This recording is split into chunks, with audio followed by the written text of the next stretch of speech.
Good day, and welcome to the January rendition of Where in the World is the Tonsk Report. Remember, the first person to correctly identify the location of the Tonsk Report and the theme of the Tonsk Report will win the prize. You have to identify both.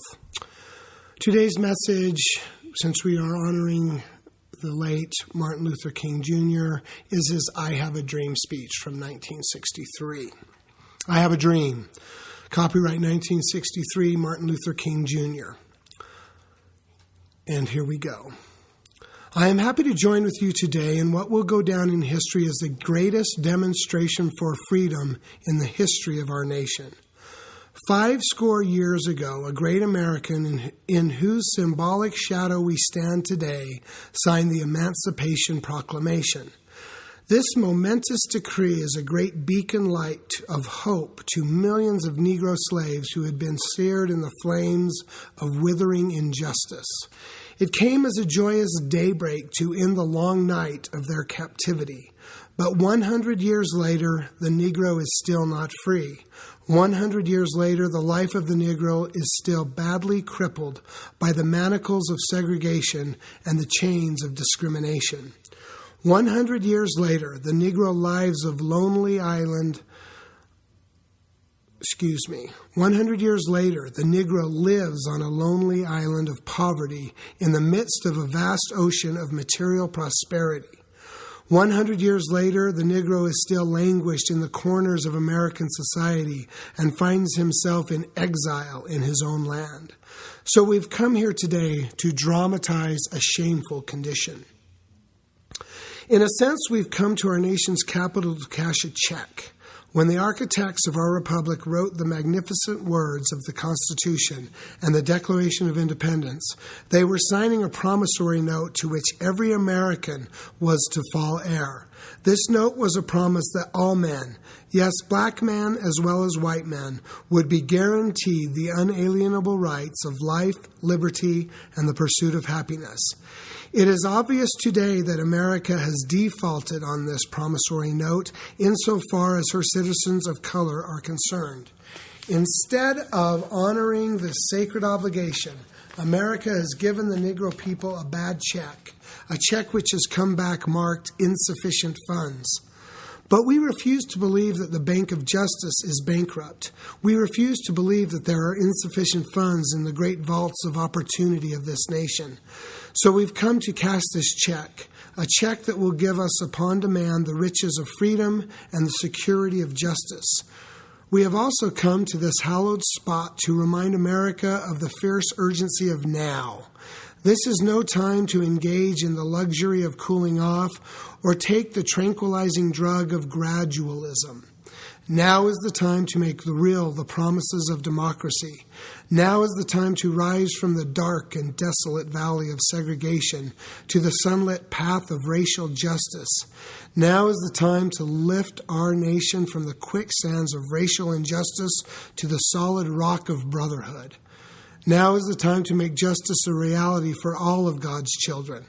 It would be fatal for the nation to overlook the urgency of the moment. This sweltering summer of the Negro's legitimate discontent will not pass until there is an invigorating autumn of freedom and equality. 1963 is not an end, but a beginning. Those who hope that the Negro needed to blow off steam and will now be content will have a rude awakening if the nation returns to business as usual.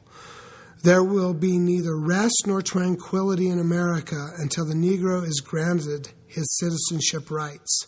The whirlwinds of revolt will continue to shake the foundations of our nation until the bright days of justice emerge. And that is something that I must say to my people who stand on the worn threshold which leads into the palace of justice.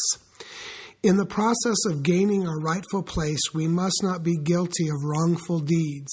Let us not seek to satisfy our thirst for freedom by drinking from the cup of bitterness and hatred. We must forever conduct our struggle on the high plane of dignity and discipline. We must not allow our creative protest to degenerate into physical violence. Again and again, we must rise to the majestic heights of meeting physical force with soul force. The marvelous new militancy which has engulfed the Negro community must not lead us to distrust of all white people. For many of our white brothers, as evidenced by their presence here today, have come to realize that their destiny is tied up with our destiny. They have come to realize that their freedom is inextricably bound to our freedom. We cannot walk alone. And as we walk, we must make the pledge that we shall always march ahead. We cannot turn back. There are those who are asking the devotees of civil rights, when will you be satisfied? We can never be satisfied as long as the Negro is the victim of the unspeakable horrors of police brutality.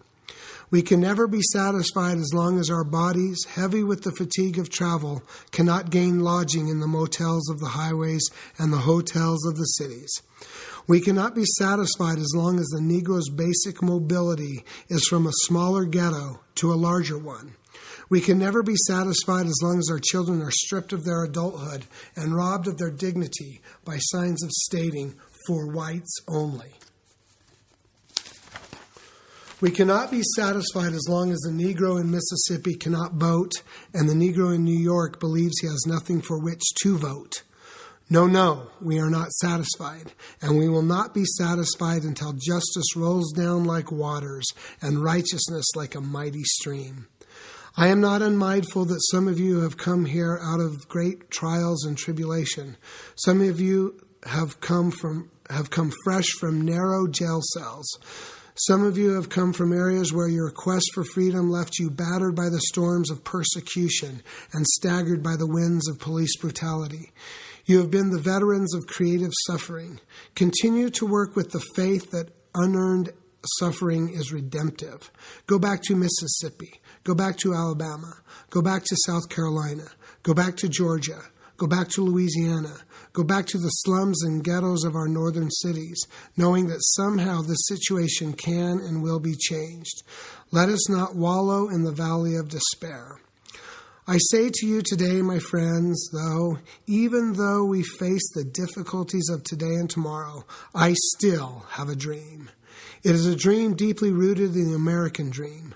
I have a dream that one day this nation will rise up, live out the true meaning of its creed. We hold these truths to be self-evident, that all men are created equal. I have a dream that one day on the red hills of Georgia, sons of former slaves and the sons of former slave owners will be able to sit down together at the table of brotherhood. I have a dream that one day even the state of Mississippi, a state sweltering with the heat of injustice, sweltering with the heat of oppression, will be transformed into an oasis of freedom and justice. I have a dream that my 4 little children will one day live in a nation where they will not be judged by the color of their skin, but by the content of their character. I have a dream. I have a dream that one day in Alabama, with its vicious racists, that with its governor having his lips dripping with the words of interposition and nullification, one day right there in Alabama, little black boys and black girls will be able to join hands with little white boys and white girls as sisters and brothers. I have a dream today. I have a dream that one day every valley shall be exalted, every hill and mountain shall be made low. The rough places will be made plain, and the crooked places will be made straight. And the glory of the Lord shall be revealed, and all flesh shall see it together. This is our hope. This is the faith that I go back to the South with. With this faith, we will be able to hew out of the mountain of despair a stone of hope. With this faith, we will be able to transform the jangling discords of our nation into a beautiful symphony of brotherhood.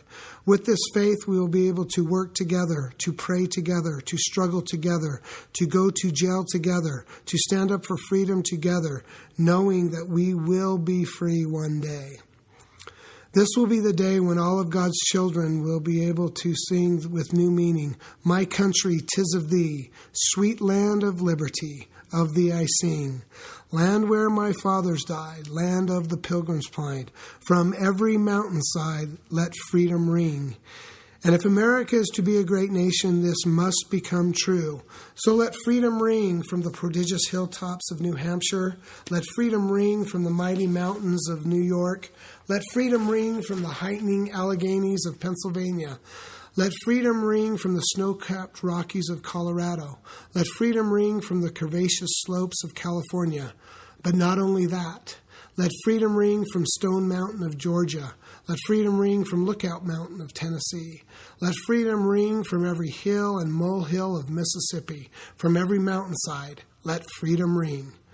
When we allow freedom to ring, when we let it ring from every city and every hamlet, from every state and every city, we will be able to speed up that day when all God's children, black men and white men, Jews and Gentiles, Protestants and Catholics, will be able to join hands and sing in the words of the old Negro spiritual, free at last, great God Almighty, we are free at last.